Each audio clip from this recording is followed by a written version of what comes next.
नमस्कार, आमी डीटी शैली मंडल दास, ন্যাচারালি কিউর ডিজিজ স্পেশালিস্ট। আজকে আমরা কথা বলবো যে আর্থারাইটিসের সিমটম সম্বন্ধে। আগের ভিডিওতে আমরা জেনেছি আর্থারাইটিস কি, কত ধরনের আর্থারাইটিস হয় বা কি কি কারণে আর্থারাইটিস হয়। আজকে আমরা জানবো কি কি সিমটম আপনার শরীরে দেখা গেলে আপনি অবশ্যই ডাক্তারের সাথে কনসাল্ট করবেন বা এটা আর্থারাইটিস সিমটম আপনি বুঝতে পারবেন। চলুন দেখে নেওয়া যাক রিউমাটয়েড আর্থারাইটিসের লক্ষণগুলি কি। রিউমাটয়েড আর্থারাইটিস হলো একটি অটোইমিউনো ডিজিজ, যেখানে ইমিউনো সিস্টেম জয়েন্টগুলিকে আক্রমণ করে, যার ফলে জয়েন্টে প্রদাহ বা জ্বালা হতে পারে এবং জয়েন্টের ক্ষতি হয়। এরপর আমরা দেখে নেব যে কি কি লক্ষণ হয় এই রিউমাটয়েড আর্থারাইটিসে। 1 নম্বর, জয়েন্টে ব্যথা ও ফোলা। সাধারণত শরীরের যে উভয় পাশে সেগুলোর জয়েন্টে এই ব্যথা বা ফোলা অনুভব করে পেশেন্ট, যেমন কবজি, হাঁটু, আঙুল ইত্যাদি।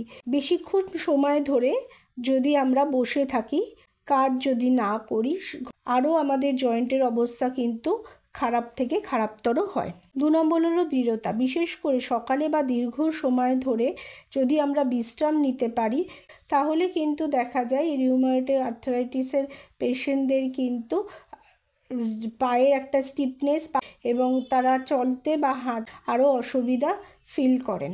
ক্লান্তি, চরম ক্লান্তি বা শক্তির অভাব অনুভূত হয় যাদের রিউমাটয়েড আর্থারাইটিস আছে, এবং এটা যদি ক্রমাগত চলতে থাকে। লালভাব বা উষ্ণতা, আক্রান্ত জয়েন্টগুলিতে অনেক সময় লাল হয়ে যায় বা বিভিন্ন জ্বালার কারণে সাধারণ মানুষ স্পর্শ করলেই একটা গরম ভাব অনুভব হতে পারে। গতির পরিহার হ্রাস, অর্থাৎ এই জ্বালার কারণে জয়েন্টগুলি সময়ের সাথে সাথে এগুলো ক্ষয় হতে পারে, যার ফলে আক্রান্ত রোগীদের হাঁটতে বা চলতে অসুবিধা হয়। প্রতিসম জয়েন্ট জড়িত সমস্যা। অস্টিও আর্থারাইটিসের বিপরীত হলো রিউমাটয়েড আর্থারাইটিস, অর্থাৎ সাধারণত শরীরের উভয় পাশের জয়েন্টগুলিকে এই রিউমাটয়েড আর্থারাইটিস প্রভাবিত করে, যেমন উভয় কবজি, উভয় হাঁটু ইত্যাদি। নোডুলস, রিউমাটয়েড নোডুলস, অর্থাৎ ত্বকের নিচে একটা শক্ত পিণ্ড তৈরি হতে পারে।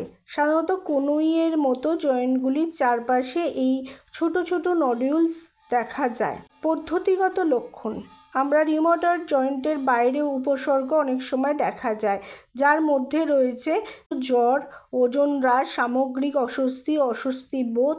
9 নম্বর হলো বিকৃতি। সময়ের সাথে সাথে যদি চিকিৎসা না করা হয়, তাহলে রিউমাটয়েড আর্থারাইটিসের জয়েন্টের কিন্তু প্রচণ্ড রকমের একটা ক্ষতি বা বিকৃতি হতে পারে, বিশেষ করে তার হাত ও পায়ে। রিউমাটয়েড আর্থারাইটিস একটি প্রগতিশীল অবস্থা, তার জয়েন্টের ক্ষতি রোধ করার জন্য দ্রুত চিকিৎসার প্রয়োজন। যদি আপনি সন্দেহ করেন যে আপনার রিউমাটয়েড আর্থারাইটিস আছে, তাহলে আপনি ডাক্তারের সাথে কনসাল্ট করুন বা ডায়েট বা যোগা ব্যায়ামের মাধ্যমে এই রিউমাটয়েড আর্থারাইটিস সারানোর ব্যবস্থা করুন। তাহলে এই ভিডিওতে আমরা জানলাম যে কি কি সিমটম আপনার শরীরে দেখা দিলে আপনি সঙ্গে সঙ্গে ডক্টরের সাথে কনসাল্ট করবেন বা আমাদের সাথে কনসাল্ট করবেন আর কি। কারণ রিউমাটয়েড আর্থারাইটিস কিন্তু একটা লাইফস্টাইল ডিজিজ হয়ে দাঁড়িয়েছে এখনকার দিনে, কারণ আমরা সকলেই কিন্তু সেডেন্টারি লাইফস্টাইল লিড করি। কেউই কিন্তু আগেকার মতো প্রচুর পরিমাণে খাটাখাটনি করি না, বসে বসেই কাজ করি বা বিভিন্ন মেশিনে বেরিয়ে গেছে, যার জন্য আমাদের খাটনিও কমে গেছে এবং সেই কারণেই কিন্তু আর্থারাইটিসের প্রকোপ বেড়েছে।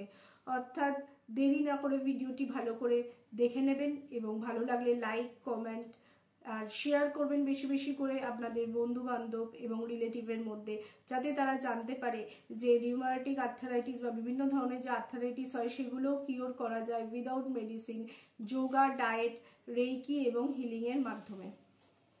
নমস্কার।